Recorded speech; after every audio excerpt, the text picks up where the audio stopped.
Nous avons le plaisir d'accueillir à nouveau sur notre plateau Monsieur Hans Stiegenputz. Monsieur Stiegenputz, bonjour et bienvenue. Ja, guten Tag, Herr Chaplow. Une première question, Monsieur Stiegenputz. Jo, fragen Sie. Que pensez-vous de la nouvelle obligation du port du masque dans les transports en commun en Suisse? Masque. Vous voulez dire muselière? Monsieur Stiegenputz, nous avons des téléspectateurs qui nous regardent. Je vous demanderai donc d'être un petit peu plus sérieux, s'il vous plaît. Oui, le masque. J'ai expérimenté, Herr Chaplow. J'ai fait un voyage à travers le Suisse avec ma femme dernièrement. Also, 6 heures de train en portant le muselière. Mühsam, mühsam. Allez, racontez-nous. Enfin, je suis monté dans le train et j'ai vu tous ces gens masqués, mais j'ai eu l'impression de voir un troupeau de vaches qu'on emmenait tout droit à l'abattoir. Je vous trouve trop souvent sur l'exagération, monsieur Stiegelputz. Nein, das ist Realität. J'ai dit à ma femme, ich stieg aus. Ich stieg aus. Je descends du train. Je ne veux plus voyager. Qu'avez-vous fait finalement alors? Après, elle m'a dit, ach komm jetzt, Hans, fais pas toute une histoire. Alors on s'est assis dans le train et puis c'était pas très drôle. Vous avez quand même supporté ce voyage. On s'en supportait à chaud, mais au bout d'un moment, ça devient désagréable. Excusez-moi, Herr Chaplow. On ne peut pas respirer normalement. On a tout le temps l'impression d'inspirer nos propres toxines qui restent comme bloquées dans le muselière. Et vous trouvez ça drôle? Après 2 heures de train, je commençais à avoir une haleine de bouc et mal à la tête. Et ma femme, elle est claustrophobe. Wissen-Sie, au moment où on a traversé le tunnel du Gothard, elle a eu une crise d'angoisse. Une crise d'angoisse? Oui, elle était là, elle cherchait à ouvrir les fenêtres et elle n'y arrivait pas.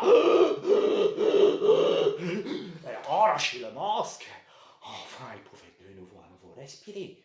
Mais le pire, monsieur Chaplow, c'est que tous les gens ont commencé à la regarder d'un air méchant.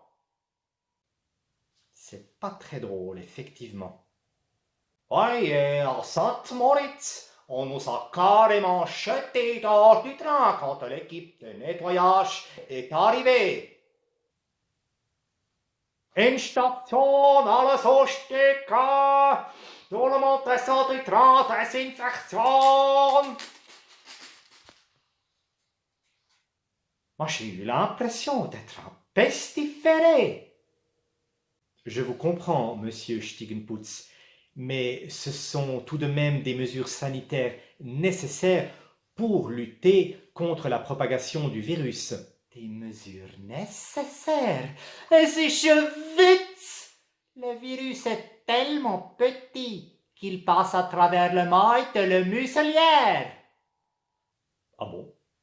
Jo, also protéger les personnes vulnérables qui ont une santé fragile et isolée, les personnes qui ont des symptômes du Covid est absolument nécessaire. Mais imposer des mesures sanitaires de plus en plus extrêmes à une majorité de gens qui sont en bonne santé est une opération totale. Wissen-Sie, Herr Chaplow, le but recherché est de nous soumettre à l'autorité de nous enfoncer dans la peur et de créer du mal-être dans les relations humaines. Et c'est ça, le véritable virus.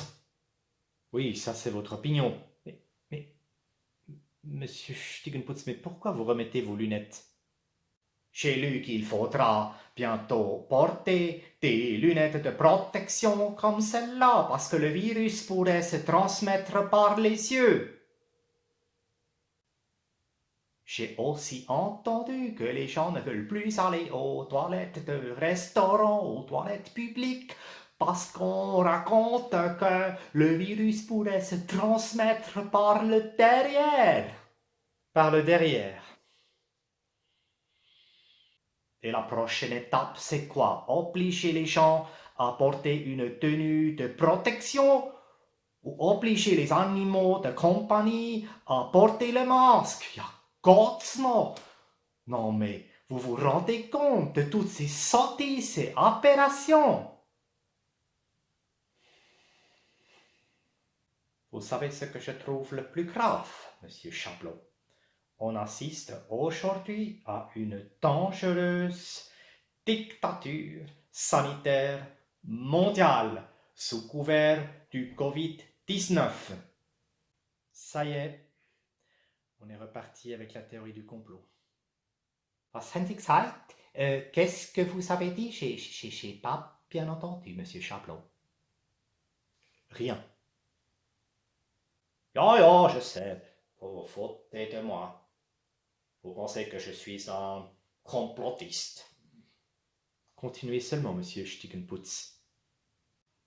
Et ensuite, nos politiciens se mettent à plat ventre et lèchent les bottes de l'OMS et de Big Pharma, et ils n'ont qu'une seule obsession, c'est le vaccin anti-Covid.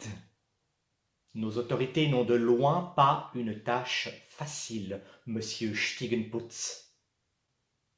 Un vaccin qui va soi-disant nous sauver parce que sans vaccin, pas de retour à la normale. Ja, Kopfsturz! Calmez-vous. Et ce sont des médecins et des ministres de la Santé qui décident ce qui est bien pour vous. Merci, monsieur Stiegenputz, pour votre témoignage. Nous voilà arrivés au terme du temps qui nous est imparti pour cette interview. Un mot de la fin, peut-être? Heureusement que dans ce cauchemar, on a la pilule du bonheur. On se sent tout de suite mieux, on est détendu, on respire à nouveau normalement. On a le cœur qui pétille de joie. Et on peut transmettre le virus de l'amour. Donc, merci beaucoup, monsieur Stiegenputz, d'avoir été notre invité sur ce plateau et nous vous souhaitons une très bonne continuation. Merci à vous, monsieur Chaplot.